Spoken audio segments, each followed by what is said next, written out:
If you're ever worried about showing personal information or documents when sharing your screen in meetings, or want to organize your applications and optimize your screen space for better multitasking, try using a virtual desktop.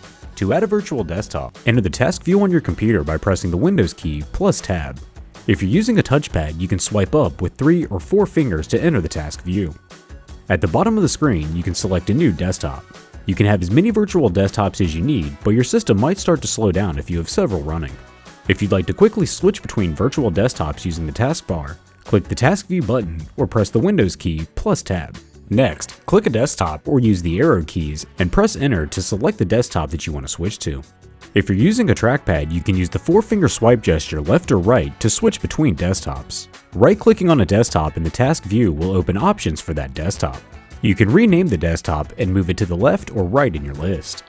You can also change the background for individual desktops by selecting Choose Background. It will take you to the Windows settings for that desktop so you can change the background individually. Use a virtual desktop to organize your workflow or when presenting to avoid the risk of sharing confidential information.